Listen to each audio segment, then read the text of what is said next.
Guys আমি কিন্তু ভীষণ অস্থির হয়ে যাচ্ছি, ঠিক আছে? ফোন খুললেই মানে আমার বিরক্তি ধরে যাচ্ছে। কখন যে বাল ফোন মন ফেলাই দেবানি ছুঁড়ে, বুঝে নে তারপরে কেমন লাগে। মানে ফোন খুললেই খালি লাল শাড়ি, মানে যারাই দেখবো সেই লাল শাড়ি। কেন নেশা গো তোকে করে আর নাই শাড়ি নাই অন্য কালারের, মানে এই যে কি যে একখান ট্রেন্ডিং বেরোইছে, মানে ফোন খুললেই খালি লাল শাড়ি। না, একেবারে আমি অস্থির হয়ে গেলাম। এই তোকে কি কোনো স্ট্যাটাস নাই, তোকে কি কোনো মান সম্মান নাই রে?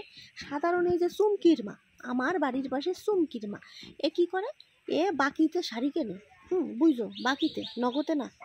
পাড়ায় যে শাড়ি টাড়ি নিয়ে আসে যে মহিলাগুলো, ওই ভেবলির মা একদিন শাড়ি নিয়ে আইসে এতগুলো। তা আমি রাস্তায় দাঁড়া রয়েছি, দেখি চুমকির মা তারা ডাকিছে, ডাকে কয় দেখি তো শাড়ি দেখাও, তো শাড়ি কিনবো। তা ভেবলির মা কল আগের টাকা না দিলি কল আমি এখন শাড়ি দেবো না। তা সেটাই আর কান দিল না, কল দেখাও তো দেখি। শাড়ি বের করছে, তা হচ্ছে আমি দূরের তো তাকাই তাকাই দেখতেছি, বেশি কাছেও আবার যাওয়া যায় না। চুমকির মার মাথা ভর্তি উকুন, ওরে সাইও, ভয়তে যাই না, যদি আবার একখান বাইয়ে বাইয়ে আমার গায়ের উপর চলে আসে, সেই ভয়তে তো কাছেও যাওয়া যায় না। তারপরে কি করিছে, এইবার আমি দূরের থেকে করছি কি, চুমকির মা ওই শাড়িটা কিন্তু সেই ভালো লাগতেছে, মানে তুই তো একেবারেই কালা, কালার পরে যদি পিঙ্কের শাড়ি পরিস তোরে কিন্তু সেই সুন্দর লাগবে। আমার এক কোতন দিয়ে কয় কি, পিছনের বাড়ি ওই ফুলটুসির মা আগের সপ্তাহে এই শাড়িখান কিনেছিল, ওই জন্য ওইখানে আমি আর কিনতেছি না, এক শাড়ি পরবো, খাইয়ে আমার কাম নাই, আমার একটা মান সম্মান আছে সমাজে, আমার একটা স্ট্যাটাস আছে। ওরে সাহায্য কি কব, আর মাথাটা নিচু করে আমি আর দিক তাকায় রইলাম, কিছু কর নাই। তালি সেই চুমকির মার মান সম্মান আসে, এগে মান সম্মান নাই। এরা যে যা পারতিছে, বদন যেরমই হোক আর চেহারা যেরমই হোক না কেন, ওই এক লাল শাড়ি। হ্যাঁ কি আছে ভাই, এ কি ট্রেন্ডিং আমি তো বুঝতেছি না কিছু। লাল শাড়ি ভাই, তোর ঘরে কত কালারের শাড়ি আসে, সেই শাড়ি পর। ট্রেন্ডিংয়ে কি খালি লাল শাড়ি, আর কোনো কালারের শাড়ি রাখে নাই? এআই কি আর কোনো কালারের শাড়ি রাখে নাই? সবাই শাড়ি লাল শাড়ি। আমার তো মানে মাথাটা অস্থির হয়ে গেছে, ঠিক আছে? আমি কিন্তু অত্যাধিক রাগে যাচ্ছি, তোমাকে কয়ে দিলাম। তোমরা হয় ওই লাল শাড়ি পরা বন্ধ করো, আর নয়তো আমি বললাম তোমাকে এক একজনের শাড়ি খুলে ফেলায় কিন্তু আর একটা করে নাইটি পরাই দেবো, কয়ে দিচ্ছি। ভালোই তোমরা কিন্তু লাল শাড়ি পরা বন্ধ করো।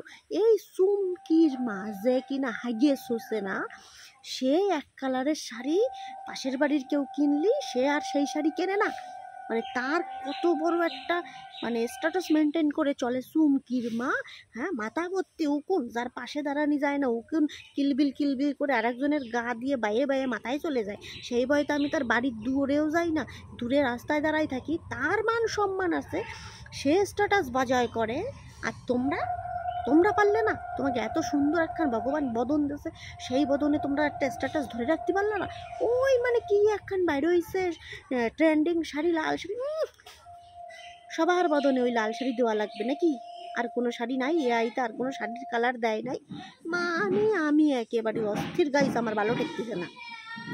আমি চুমকির মারে সেদিন সেই শাড়ি কেনাটা দেখে ভাবলাম যে এই মহিলা যা সায়া পরে এক ধারতে খুলতে চলে যায়, ব্লাউজ এক ধারতে খুলতে চলে যায়, সেই মহিলা যদি এক কালারের শাড়ি পরবে না, মানে পাশের বাড়ির মহিলার সেম শাড়ি বলে সে কিনতেছে না, আর তোমরা তোমরা মায়েরা সেমটিটা কি লাগাই দিছো ভাই। আই এম তো অস্থির।